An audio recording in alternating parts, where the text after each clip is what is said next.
C'est ton Gavantard qui revient une fois de plus again and again te balancer cette dose, ce nectar survitaminé. Va chercher ton bavoir, mets-le bien en place car tu sais que tellement c'est bon, onctueux, délicieux, tu vas t'en foutre partout et tu vas dégueulasser ton tricot tout neuf.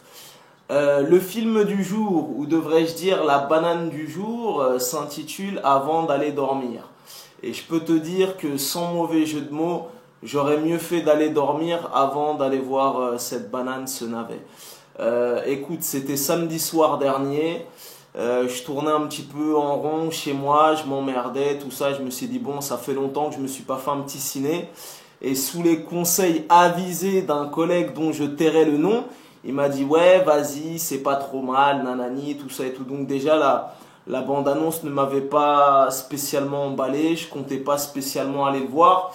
Et on va dire que le petit élément déclencheur qui m'a dit, bon allez, c'est samedi soir, je m'emmerde, il n'y a rien à faire, c'était que le film durait 1h30. Donc je me suis dit, bon allez, au final, même si c'est une banane, ça va passer vite et compagnie. Eh ben écoute, des fois, il faut suivre son instinct et j'aurais dû m'abstenir. Oh là là, putain. Comment te dire, ben écoute, le film, tu vois, je pense que ça va être une de mes chroniques les plus courtes de 2014.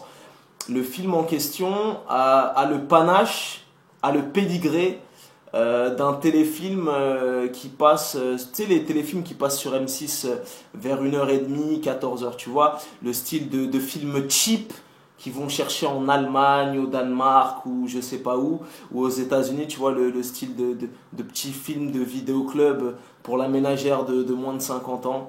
Voilà, le film est à ce calibre-là, le film a ce panache, voilà, c'est... tu vois, de toi à moi, est-ce que ça vaut le coup? Bon, Dieu merci, j'ai la carte passe. Est-ce que ça vaut le coup d'aller payer ta place plein pot, 11 euros, 12 euros, ou je sais pas, pour aller voir un film de vidéoclub, un vulgaire téléfilm de M6? Voilà, t'as vu, le film est prévisible, malgré qu'il dure 1h30, ça se traîne en longueur et tout, c'est mignonnet, mais de là à aller payer sa place pour aller le voir, je te dis que ça vaut pas le coup. Qu'est-ce que je pourrais dire en plus? Pourtant, Nicole Kidman est une grande actrice, hein, parce que là, je viens de regarder sur sa fiche Wikipédia. L'ensemble de sa filmographie a déjà rapporté en bénéfice plus de 3 milliards de dollars. Donc c'est déjà pas mal. Et à son palmarès, à son actif, elle a 17 films qui ont rapporté plus de 100 millions de dollars. Donc tu vois, c'est quand même malgré tout une actrice qui plaît et qui fait rentrer de l'oseille au box-office.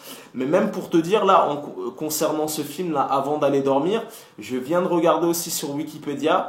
Le film, il me semble, si je te raconte pas de conneries, il est même pas sorti aux États-Unis. Tu vois, il est sorti en Nouvelle-Zélande, il est sorti en Angleterre, mais je pense qu'aux États-Unis, il va même pas sortir ou il va sortir directement en DVD. En tout cas, le film en Nouvelle-Zélande et en Angleterre est sorti à peu près vers le 3 ou le 4 septembre. C'est un méga flop. Ça fait plus de... Ben là, on arrive bientôt en octobre. Ça fait plus d'un mois. Le film n'a rapporté que à peine 5 millions de dollars. Je ne sais pas si tu t'imagines. Et 5 millions de dollars, je pense que c'est même pas le cachet de Nicole Kidman. Tu vois ce que je veux dire? C'est-à-dire que même en voyant, tu vois, au casting de ce film, tu as Nicole Kidman, Colin Firth et Mark Strong. Colin Firth, qui est un putain d'acteur, qui a même, il me semble, décroché un Oscar pour le film le discours du roi ou un discours de roi, ou je sais pas, le discours d'un roi. Je me suis dit, mais qu'est-ce qu'il est parti s'embringuer dans un espèce de film de vidéoclub, de téléfilm comme ça, de trucs. J'ai dit, peut-être qu'il a des factures à payer, c'est un film alimentaire. Moi-même, j'étais surpris de le voir au générique. Donc voilà, en tout cas... Si tu comptais aller le voir, passe ton chemin, ça vaut vraiment pas le coup. Vulgaire téléfilm sans panache, voilà, c'est mignonnet. Après, de là, payer ta place, voilà, t'as vu, moi personnellement, c'est pas un film que je te recommande. Attends qu'il passe sur M6 dans 2 ans, en début d'après-midi, et voilà, tu vois ce que je veux dire. Et il y a aussi un truc qui m'a énervé et que je voudrais en parler dans cette chronique. Bon, Nicole Kidman, elle est encore jeune, malgré qu'elle ait le visage botoxé, qu'elle s'est fait lifter et compagnie, tout ça. Je suis parti voir sur Wikipédia, elle a que 47 ans. Et ce qui m'a énervé dans ce film, c'est putain, ils font tellement recours à la palette graphique, c'est abusé. C'est même pas son visage, tu vois ce que je veux dire? C'est-à-dire que tous les plans, quand elle dort, ils la filment de gros plans, de profil, des plans serrés, tout ça, tu vois, c'est grillé. ces palettes graphiques. La meuf, elle a 47 ans, ils lui ont tellement digitalisé le visage, ils ont tellement retouché que tu as l'impression qu'elle a 21 ans. Tu vois ce que je veux dire?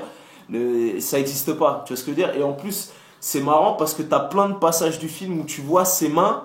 Et quand tu vois les veines, les rides et compagnie, tu dis, bon, arrêtez de vous foutre de notre gueule. Tout ça pour te dire qu'en gros, sur les 1h30 du film, le visage de Nicole Kidman que tu vois, il n'existe pas. Tu vois, c'est que des bails de palette graphique. Il n'y a rien, elle a le visage lisse comme une poupée Barbie et tout, ça n'existe pas. Donc il faut arrêter de nous prendre pour des cons. Tu peux pas empêcher l'inévitable. Tu peux le retarder. Voilà, on prend de l'âge, on prend des rides, on va tous mourir, mais il faut arrêter de figer l'image, d'avoir recours à la palette graphique. Voilà. En tout cas, tu connais ce dicton légendaire, les goûts et les couleurs, ça ne se discute pas. Si tu as la vie devant tard, c'est toujours le bon. Et bien évidemment, je ne vous recommande pas ce film.